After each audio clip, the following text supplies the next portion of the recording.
There are truths that no one likes to hear, and this is one of them.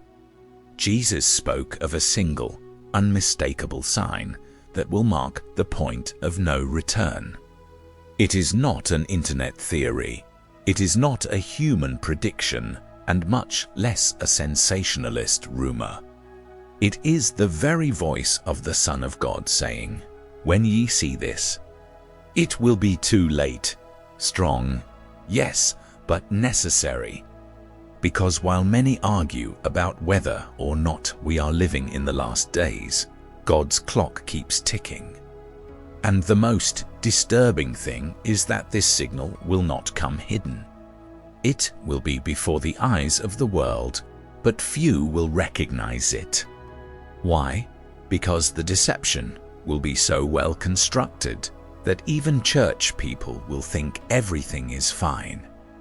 It's as if we were watching a movie where the protagonist receives all the warnings, but decides to ignore them, until he realized that the exit was closed. Jesus did not give this warning to generate fear, but to awaken vigilance, faith, and preparation. Perhaps you have already noticed some minor signs: global crises, armed conflicts, changes in the spiritual landscape. But what is to come is different. It's definitive, and understanding this is not an option. It is a matter of spiritual survival. So, before that moment comes, let's go step by step along with what Jesus revealed, so that you won't be caught off guard when heaven shows us that the time has come.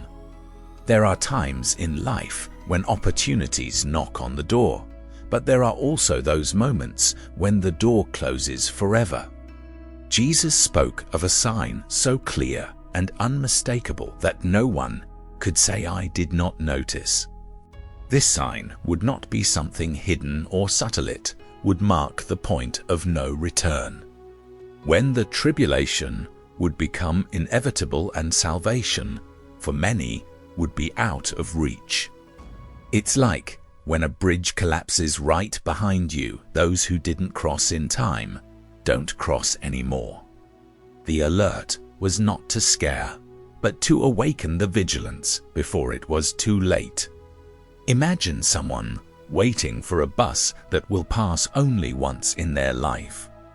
If he gets distracted by checking his cell phone or talking, he may miss the decisive moment.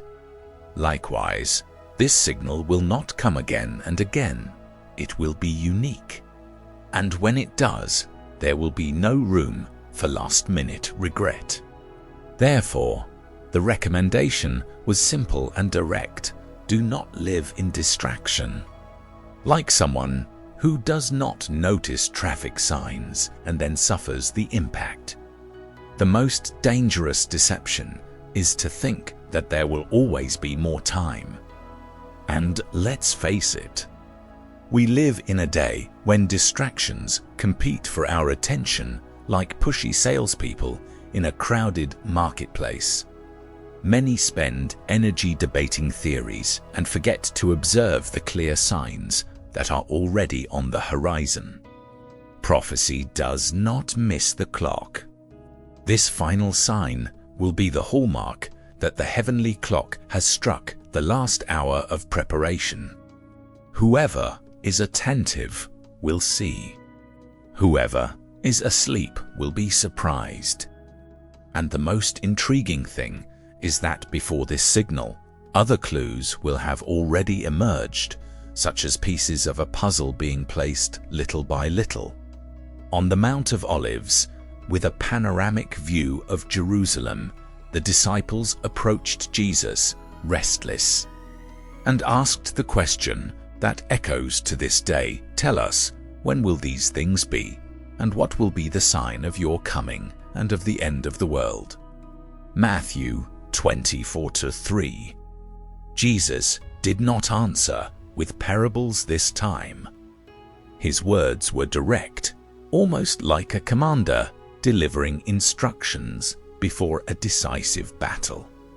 There was no room for confusion. He described the way, the signs, and the danger of the deception that would spread before his return. He warned, "See that no one deceives you," Matthew 20:4, placing vigilance as a top priority. He did not speak vaguely, but pointed to wars, rumors of wars, persecution, and false Christs as clear signs. It was as if he were drawing a map, warning where the landmines are before anyone makes a false step. For those who love salvation, these words were not just information, but an urgent call to keep the heart awake. This conversation on the Mount of Olives also carries a powerful detail. Jesus spoke looking into the eyes of those who followed him, as if to say, you need to understand this now before it is too late. The prophecy there was not about theological curiosity, but about spiritual survival in the tribulation and resistance against the Antichrist. And the most fascinating thing is that, while he answered, he already left clues to what would come soon after, that the initial signs would be just the beginning, and that the worst was yet to manifest. Jesus made it clear that before the final sign, there would be a sequence of events that would be only the beginning of sorrows, Matthew 24:8. He quoted, "He will raise up nation against nation, and kingdom against kingdom, and there will be famines, pestilences, and earthquakes in divers places," Matthew 24:7. It's like when the first dark clouds form on the horizon before a storm. It's not the full storm yet, but it already announces that something big is coming. These signals would not be isolated, but would grow in intensity and frequency like labor contractions. Throughout history, wars and conflicts have always existed, but what Jesus described is different.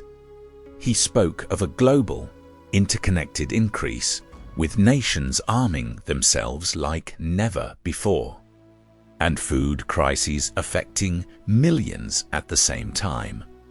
Plagues would also have an unprecedented reach, something that we can easily see today. After pandemics that paralyzed the world, and the earthquakes, increasingly strong and frequent, would be like hammers calling attention to the prophecy. The most dangerous thing is that many will look at these signs and say, "It has always been like this, nothing has changed." This is the deception that Jesus wanted to avoid. The biblical context itself shows that these are warnings to increase vigilance, not to relax. The observing believer sees in these events a reminder that the tribulation is approaching, that the Antichrist is about to manifest himself, and that the time to seek salvation is now. And, as he would soon reveal, before the end there would still be an internal shock, not in the world, but within the church itself. Jesus didn't just talk about external crises. He looked within and warned, "Then they will deliver you up to be tormented, and they will kill you. And you will be hated by all nations for my name's sake," Matthew 24:9. But the most shocking thing was what came next. At that time, many will be offended and betrayed and hate one another, Matthew 20:10. In other words, the persecution would not only come from governments and declared enemies, but also from those who previously walked together. It is the kind of pain that does not leave marks on the body, but on the heart. The internal collapse of the church is not just theoretical. We can already see seeds of it today. Ministries divided by political disputes, leaders seduced by fame, and messages shaped to please audiences rather than confront sin. Jesus further warned, "Many false prophets will arise and deceive many," Matthew 20:11. These false teachers will not present themselves as villains. On the contrary, they will come with speeches of peace and prosperity, but planting the deception that prepares the way for the Antichrist. And here's the most dangerous detail: hatred and betrayal between brothers will weaken resistance against the tribulation. A divided community is easy prey. That is why prophecy insists on unity and love as weapons of spiritual warfare.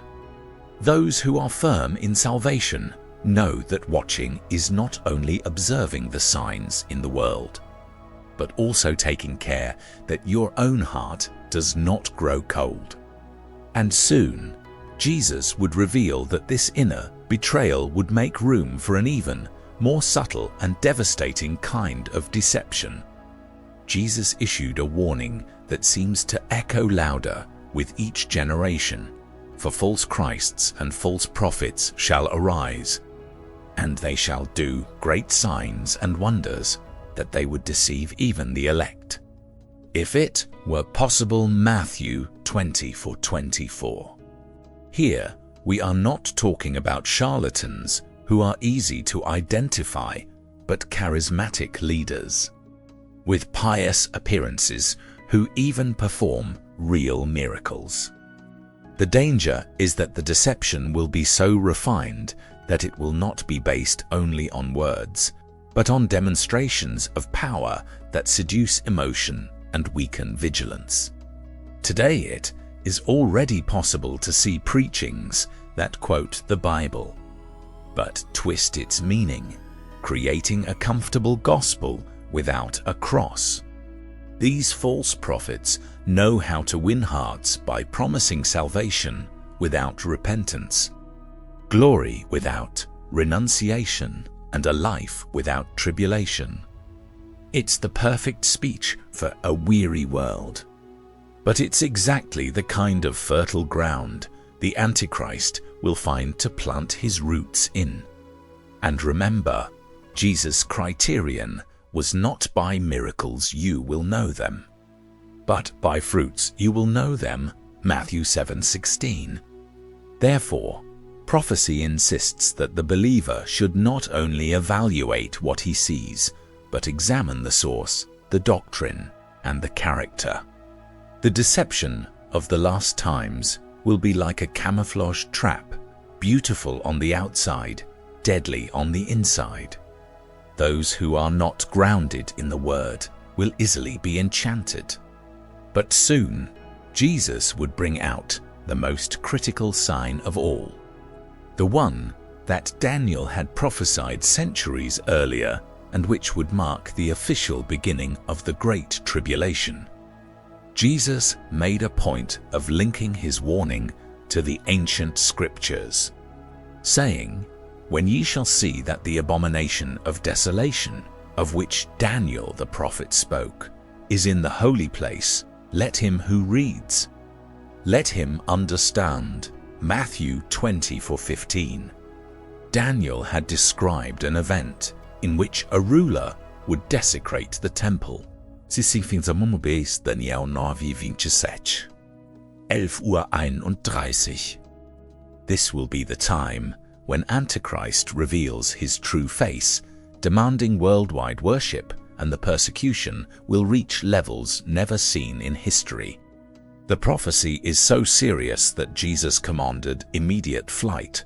Let those in Judea flee to the mountains, Matthew 24:16. It is not a figure of speech. It is a literal call to preserve life. This indicates that this sign will not be symbolic or confusing, but a public, visible event, and impossible to relativize. It will be the fuse of the Great Tribulation, when judgment will begin to manifest itself in full force on earth. The disturbing detail is that this act of desecration will be celebrated by many, not condemned. The deception will be so profound that multitudes will see in it a gesture of global unity and peace, while in fact it will be the official signature of war against God. It is the point of no return, the moment when surveillance will cease to be preventive and become a matter of survival. And after that milestone, the universe itself will begin to shudder, announcing that something cosmic is about to happen. Jesus described a scenario that no telescope or scientific explanation can justify. Immediately after the tribulation of those days, the sun will be darkened, the moon will not give its light, the stars will fall from heaven, and the powers of the heavens will be shaken. Matthew 20:29. These celestial signs will not be common phenomena such as eclipses or meteor showers. They will be unique events of supernatural proportions that will bring terror to all nations. It is as if the universe itself gave a cry of warning, announcing that the judgment of God is at the door. The prophet Joel had already anticipated something similar. The sun will be turned into darkness, and the moon into blood, before the coming of the great and terrible day of the Lord. Joel 2:31. This convergence of signs in heaven will be impossible to imitate, even for the Antichrist, who will have already used all kinds of deception to seduce multitudes. Here, there will be no trick, technology, or political explanation that can hide reality. It will be the Creator himself interrupting the natural course of things to get the attention of the entire planet. And this moment will not only bring admiration, but also deep dread. Revelation 6:15-16 describes kings, mighty people, and common people hiding in caves, asking the mountains to fall on them to escape the glory of the Lamb. This shows that the tribulation will reach its climax and no one will be indifferent. But just when the darkness seems total and irreversible, something glorious and indescribable will appear in the skies, changing the course of history in an instant. Jesus clearly stated, "Then will appear in heaven the sign of the Son of Man, and all the tribes of the earth shall mourn, and they shall see the Son of Man coming on the clouds of heaven with power and great glory." Matthew 20:30. This will be the moment when the prophecy reaches its apex. It will not be a subjective or spiritual vision only for a few, but a global event, visible to every human eye, crossing borders and cultures. The contrast with the previous darkness will be so great that no one will be able to deny what is happening. Revelation 1-7 reinforces, "Behold, he comes with clouds, and every eye will see him, even those who pierced him. And all the tribes of the earth shall mourn over him." Here, there will be no more debates about doctrine or discussions about when he will come. The time of watchfulness will have ended, and the time of judgment will have begun. For those who have lived in salvation, it will be the climax of hope. For those who scoffed at the signs, it will be the shock of realizing that the Antichrist was no savior at all, but the greatest deception in history. This return will not be silent. 1 Thessalonians 4:16 describes that the Lord will descend from heaven with a shout, with the voice of an archangel, and with the trumpet of God. The glory will be so intense that even the sky itself will seem to open. And while multitudes mourn, God's people will be gathered from the four winds, Matthew 20:31. But along with this gathering will also come the full manifestation of the judgment, which will bring a radical purification over the whole earth. Peter wrote bluntly, but the day of the Lord will come as a thief, when the heavens will pass away with a great noise, and the elements will melt with fervent heat. The earth and the works that are in it will burn up to Peter 3:10. This will not be a natural or localized fire, but a global purification, where God's fire will remove all impurity and all work that has opposed His will. Here, the judgment will become visible and inescapable, revealing that nothing can stand before the glory of the Lamb. Malachi 4:1 describes this moment as a fiery furnace, where all the proud and all those who commit ungodliness will be like chaff. It is the phase in which the tribulation reaches its climax and the deception is completely destroyed. There will be no room for spiritual neutrality.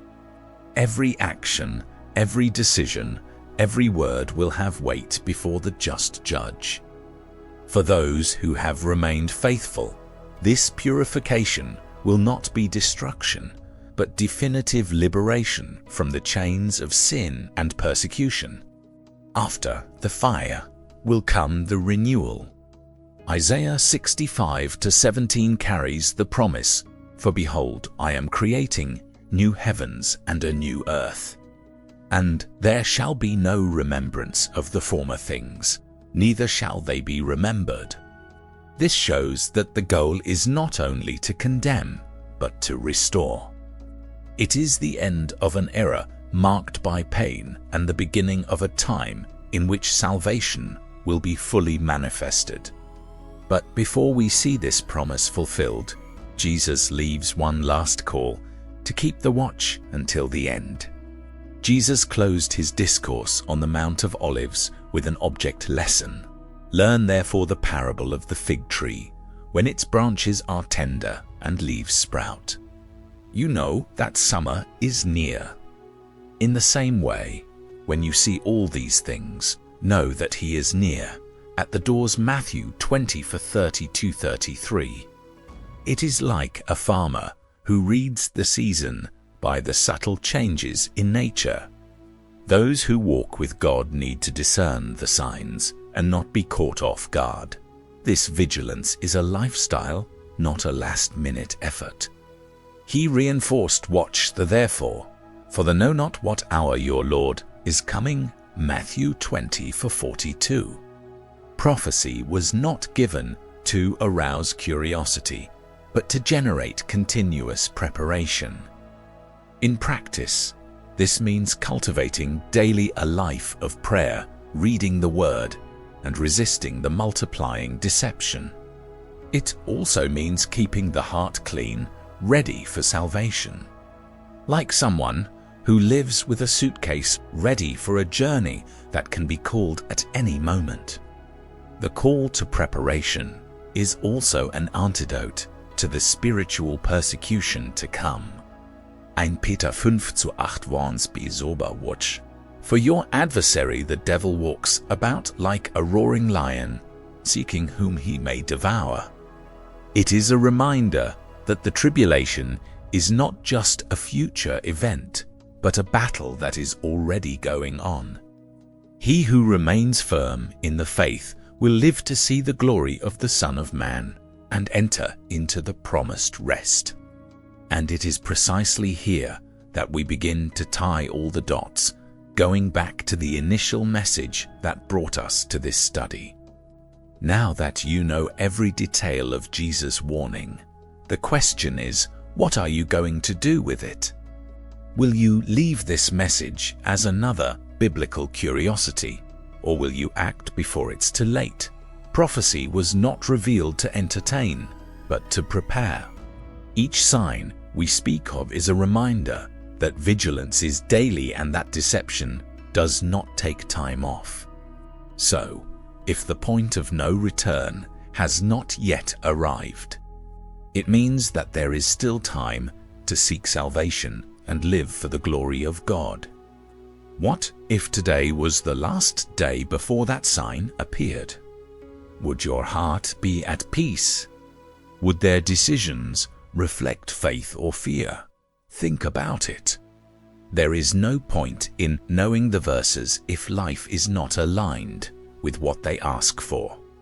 The tribulation will be real and the Antichrist will spare no one. But he who is established in Christ, who remains in obedience and fellowship, will not only endure, but will be found worthy before the judgment. So don't let this conversation die here. Subscribe to the channel, activate notifications, and continue to follow our studies. Here, you'll find direction, clarity, and spiritual strategies to win through history's most difficult times. And remember, the time to prepare is now. When the signal appears, it will be too late.